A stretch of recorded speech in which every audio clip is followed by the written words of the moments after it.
Hello, how are you? It's been a minute. It's been a while. I hope everyone's been doing well. I hope you had a good month. I've been living the dream. I needed a break. Sometimes you just need a break from stuff, you know? Anyways, how are you guys? I have I had Michael on my shop for a while, but I have a new collection with the archangels. I also have a new fast luck and protection prayer candle. I have fast luck powder and I have pixie dust now. And the pixie dust is cool because it sparkles. I don't know if you can see that. But it's like all purpose spells and it empowers them and can speed up your results. I'm going to show you guys on TikTok one of my favorite ways to use my powders. Also, this was really like popular last year when they first came out. I started doing like keychain mojo bags. So those continued to be one of the best sellers of mine, but I have new ones there I get energy vampires. People always want to know how to deal with energy vampires. So I made you keychains. They're mojos for protection against energy vampires. So they help to ward your energy. And it's like, it reminds me of a stinging nettle. I was stung by one earlier. It's like it wards your energy. So energy vampires, when they try to approach you, it's uncomfortable for them. So it will either make it energetically uncomfortable for them, or the roots in there will like give you, I don't know, courage, or give you like words to say that makes these people uncomfortable, or it just helps you to kind of maintain your power when dealing with people that are trying to drain your power from you. And it can, in certain circumstances, if you're dealing with like an energy vampire that has been attached to you for a while and draining you, it could, in those circumstances, pull some of your energy back too.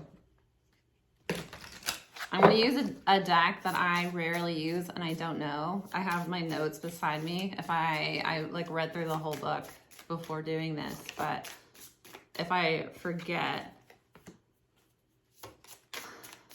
Lungs is coming out. Pruning shears, flask, and stinging nettle. I told you.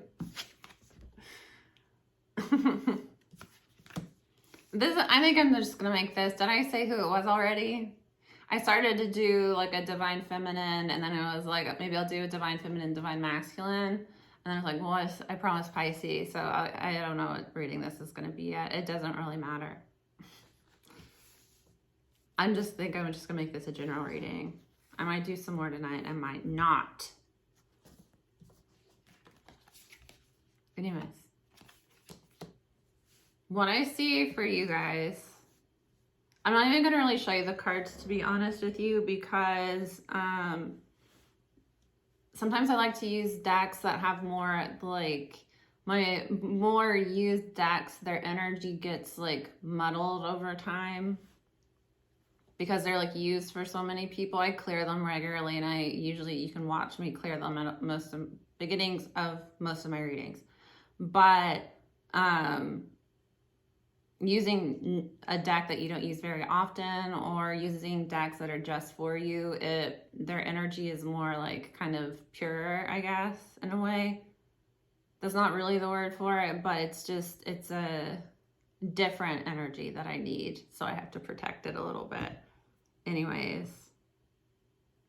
for some of you, it's like the things that were once giving you life are now getting to a point that you need to like cut them off. It's like something you might have had, like some sort of vice that was once like good for you, but now it's becoming like kind of like a crutch.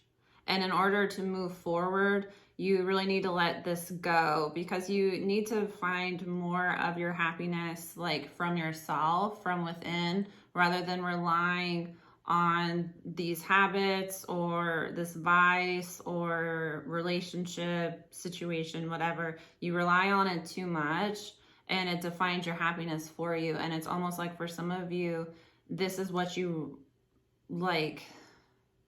You're relying on this to give you life because you're not really happy or fulfilled within yourself. This really gives me like holding on to like a relationship that you needed to let go of. Holding on to, like this can be where people start working out and at first it's really healthy and it's fun, but then after a while, like people can become addicted to working out where it's like, this is obviously an unhealthy obsession that this person has.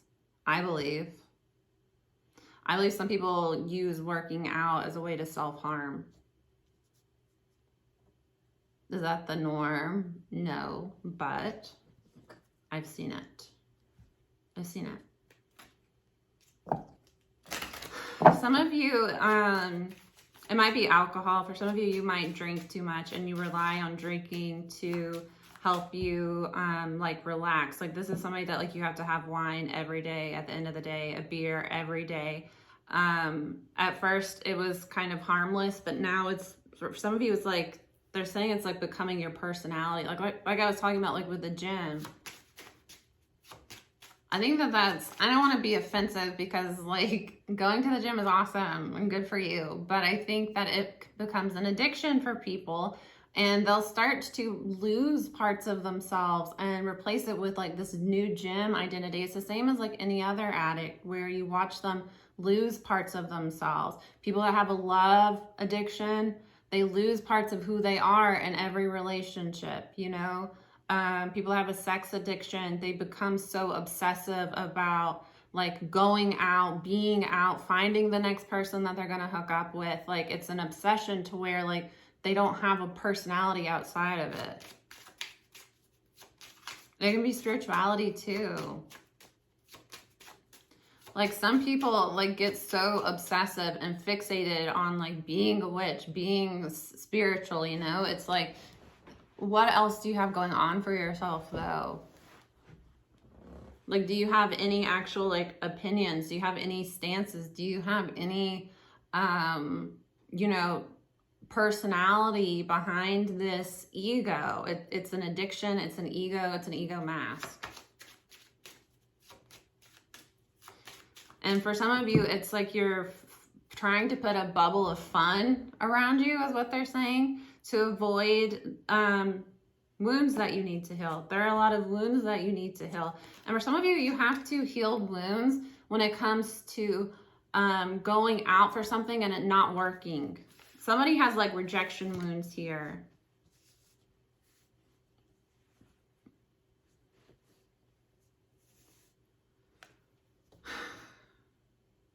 I get for somebody, it was a situation where like you could have been like a pro athlete, a college athlete, collegiate athlete, but like you were injured, you know, and it changed the trajectory of your life or what you thought you saw coming.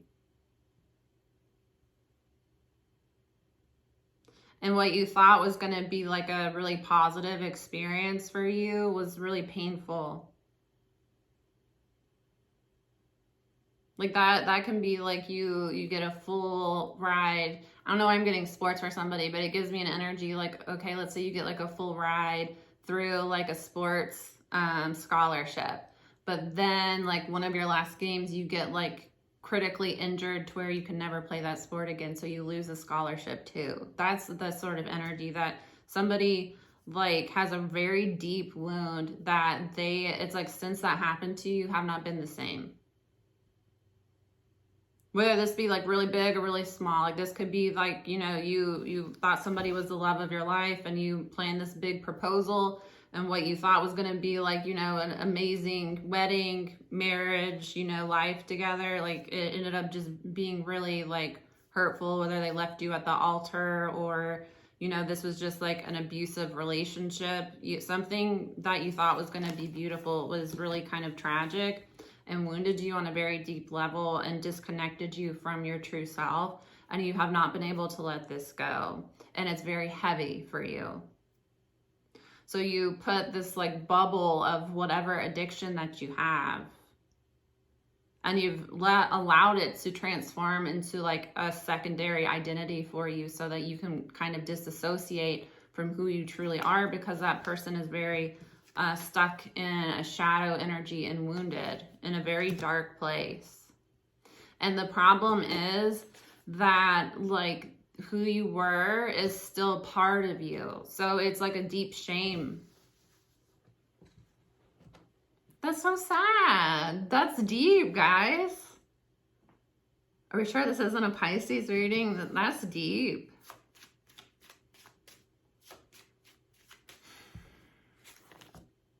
You need to find the courage within yourself to cut off this sort of like living for the day, living for the moment mentality. Like for some of you, like I'm saying, you have some sort of addiction. Like, you know, you wake up and you go spend hours at the gym. You wake up and your like entire focus is, you know, whatever addiction that you have. Like somebody like starts drinking from the moment that they get up to like they go to sleep. You're killing yourself.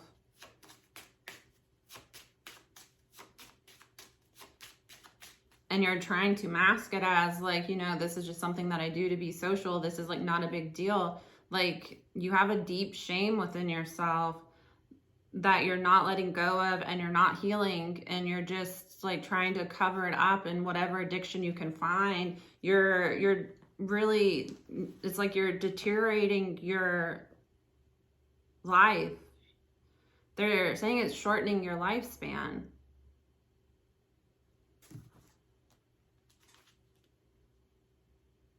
And for some of you, it's hurting your financial situation too, obviously.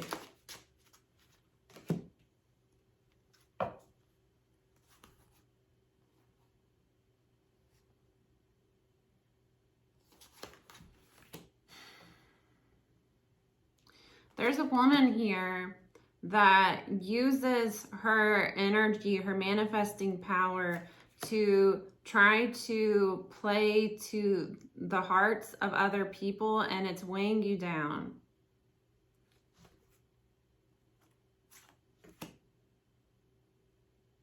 You need to instead try to put your focus into learning, into studying, into expanding your knowledge, because you're manifesting chaos right now. Because you are a very powerful manifester, and other people try to connect to you and you try to help them too, but it's like they're not on your frequency, they're not on your vibration. So like connecting with you, it's manifesting like random shit.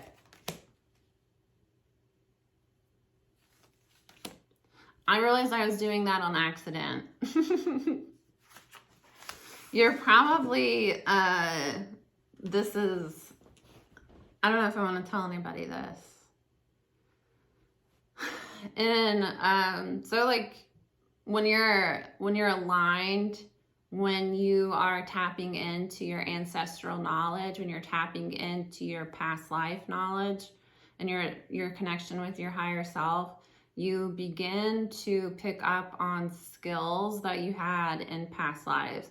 This is why some people can be like amazing, like let's say like you pick up painting and you're just incredible at it, like and it's like breathtaking what you do, or like a musical instrument, or like, you know, any sort of gift. It's usually a past life that you've done this in several past lives, and that's why it feels very natural to you. In one of my past lives, I was a chaos magician, and it's something that I do on accident. I don't mean to. And I have manifested off of playing The Sims.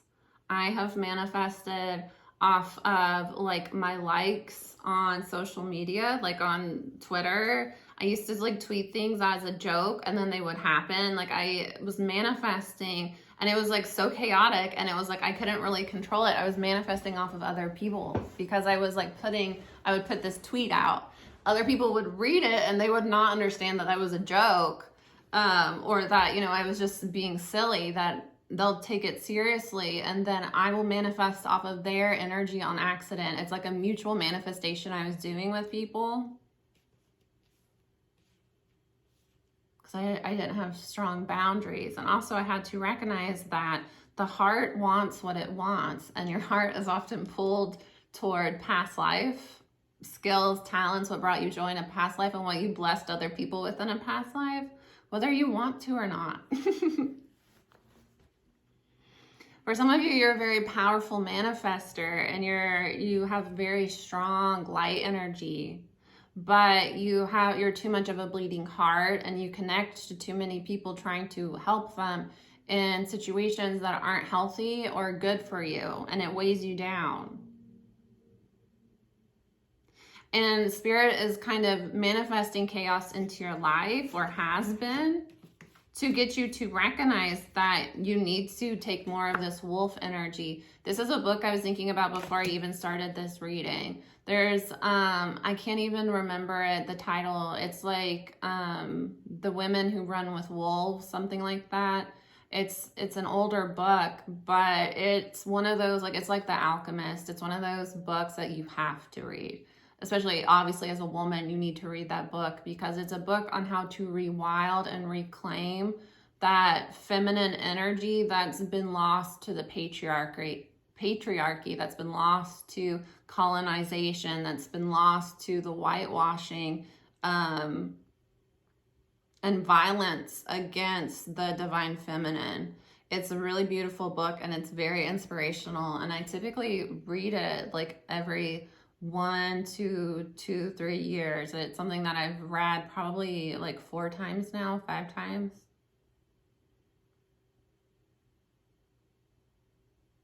I like to do audiobooks too.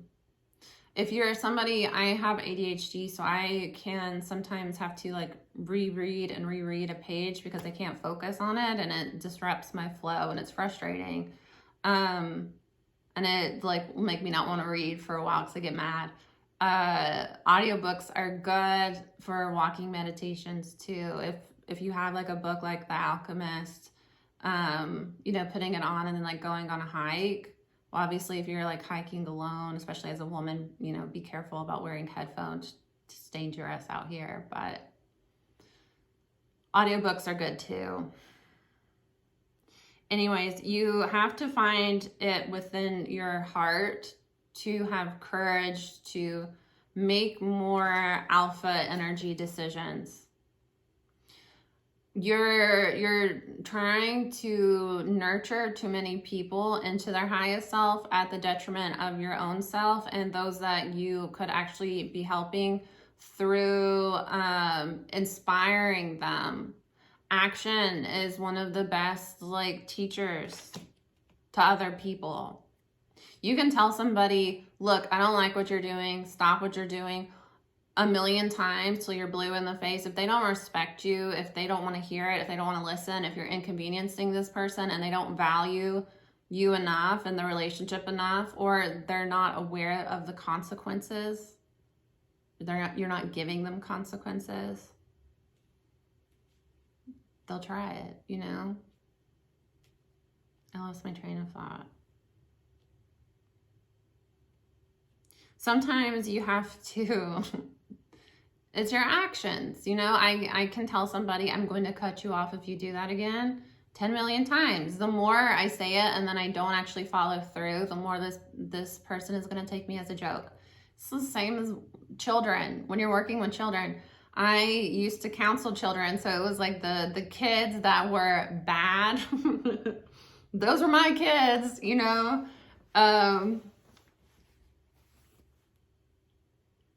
gotta like be serious with them. I can't say like, hey, stop that. There are gonna be consequences for you if you don't stop that, and then not follow through with consequences when they test you. So sometimes like getting more in like a alpha energy, like, sometimes when wolves take a pack, for instance, what will the alpha do when one of the more submissive dogs get out of line? They immediately check them, and it's usually like a bark, or like, like they'll snap at them. Sometimes they'll grab their neck. It's like you're out of line and you need to like sit down, you know? If you're somebody that's very powerful and that has a lot going on for you, you can't allow people that are trying to take advantage of you to stop your mission, because you being like, you need to fuck off and being serious about it and then continuing with your mission, that will inspire other people. Because think of how many people out here that are gifted, that are talented, that have so much potential, but they're bleeding hearts and they can't get anywhere in life because they're being drained and sabotaged by everybody around them, that they don't have enough balls to stand up to. We've all been there. Some of us more often than others. But it's really just got to get to a point that like other people are really, this is why I had to take a break from reading. One, because I wasn't feeling well, physically did not feel good, just not been in a good headspace, struggling really bad with my ADHD, and also feeling not appreciated sometimes. No offense, but that's just how I feel sometimes. And you know, that's part of like my stuff, but also like it affects me, you know, and I don't like to show up when I'm in an energy of like resentment. I like to show up when I'm in a positive energy and feeling good. So when I'm not feeling good, I don't like to film. But I could continue to show up and give half-assed readings. Or I could take a break and recenter myself and come back and continue to do what I do and what I enjoy. And that helps other people and inspires other people. Way more people get something out of you through inspiration rather than you helping them directly. Because a lot of people that are struggling and that are looking to somebody to save them, to help them, they'll take that help and then they'll kind of, you know, let's say somebody is borrowing money from you.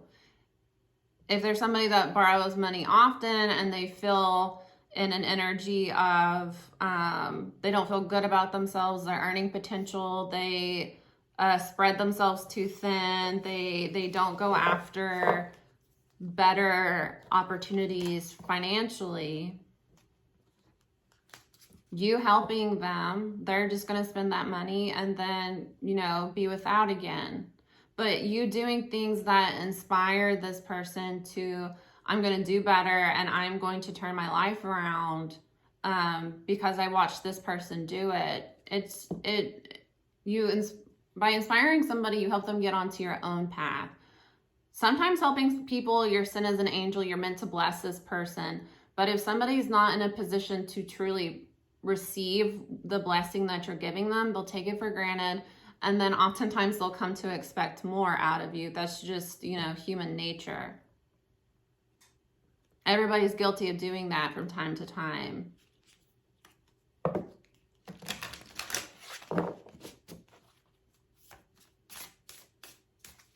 I don't know, guys.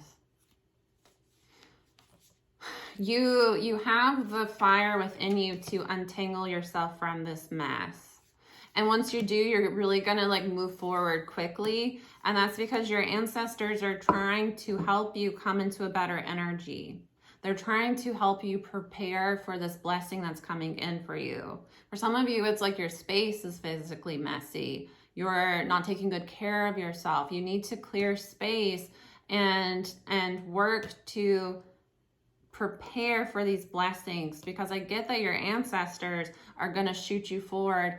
I get a lot of you, this addiction that's manifesting into your life, or if you're codependent and that's your addiction, that you're addicted to helping addicts and feeling needed by that addict. That's something that is present within your ancestry. That's a generational curse, a generational burden.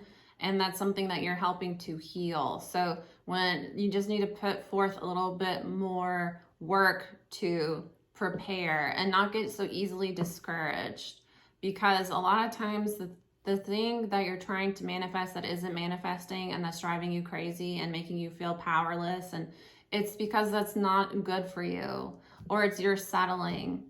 Have you ever tried to manifest something and then when it finally arrived, you're like, I don't even really want this for real. I was just, wanting it to come to me. And then once it's here, it's like, this isn't what I thought it was going to be. That's typically because there's something within ourselves that we need to heal. And that we have a void within ourselves and we're reaching to other things to fill that void, when you need to actually just sit with yourself and be uncomfortable in that void so that you can start to understand it. A lot of times it's just a wounded inner child that was ignored, that didn't feel seen, that didn't feel accepted. And so looking to other people and things and places to mask that feeling rather than just sitting with that inner child. I did a guided meditation a few years ago, and it was one where you met your inner child, and like in like a garden or like a sandbox or like a playground, you visualize meeting your inner child and like just having a talk with them about how they're feeling and how things are at home and if they need something, and kind of like being the like older, like, person that your inner child didn't have. It was, I struggle with guided meditations. I don't like guided meditations at all. Most of them give me a bad energy just because I'm not on the same frequency as the person guiding the meditation. So, I don't manifest in the same way, and I don't, most of the time I'm just like, I don't like this person's energy. I don't like their vibe. It's not vibing with me. Anyways, this meditation, I like cried. I cried, like just like lying there like, it wasn't even that deep. I think I just like talked, like we just had a conversation and I just let my inner child say what it wanted to say. And that was healing. I say it because I'm gender fluid and I was a lot more masculine as a child. I had an alter ego that was a boy. And that's something that used to be very like shameful for me, that when I would play with my brother, I would dress as a boy and I would have a boy name and we would just pretend I was boys and like I was just a friend. I wasn't his sibling. And I don't know why. It just was like something I really enjoyed doing because growing up in the South, you have really strong, this is what's expected of you as a girl. This is what you're supposed to wear. This is what you're supposed to do. These are the activities. It's a very like, it's depending on where you are in the South, obviously not everywhere is like this, but old school families, it's a lot about like grooming you to be a good wife and not allowing you to be an individual or express any traits that aren't considered like good wifey behavior. So obviously me not wanting to wear dresses and wanting to do boy stuff like play in the mud and play like G.I. Joes and with trucks and stuff. I wasn't allowed to do that if I was Rachel. And for a long time, that was really shameful. I used to like not want anybody to know that because I didn't want anybody to think that I was like transgender or something. I'm just fluid and I like to be masculine sometimes and disconnect from the part that makes me woman, because I feel like a lot of what the attention that I get as a woman is negative and predatory. So it's kind of fun to get to be one of the boys or one of the guys and not be sexualized in that way. So I had to do a lot of work on myself, a lot of like recognizing my sexuality as fluid and dealing with like that internalized homophobia and dealing with like, my gender as well. I don't want to be a they, but I do at times. I don't know how to explain it. It's kind of my thing. That's how I feel about it. It's mine. But it's something that I accept and that I like about myself. I think it makes me like kind of a cool person to know and be friends with, because you do get two different, it's a two-spirit energy. I don't like to appropriate and say two spirit, but it's very much, I have two distinct energies that come in and out of me. And that's something that I like about myself now, but it was very shameful for a while. And it's something I didn't want anybody to know. And I didn't want anyone to like judge me. And now it's something that I like think is funny. And I'm more comfortable being in my masculine energy, my masculine spirit. It was funny. I think I mentioned this in a reading a while ago, but this was like a few months ago. I was working out of my workshop and my brother walked by and said, "Oh, hey," and said the like boy's name from my childhood that I used to use. I don't know, that was healing. Okay, I'm gonna let you guys go. I don't want to get emotional about it, but that was a part of me that I was very ashamed of and that I hid for a long time. So being like kind of getting to know that part of myself again and connecting to that part of myself has been good. All right, I don't know what kind of reading that was, but I dug it. It was fun for me. So hopefully that helps somebody. See you soon. Bye.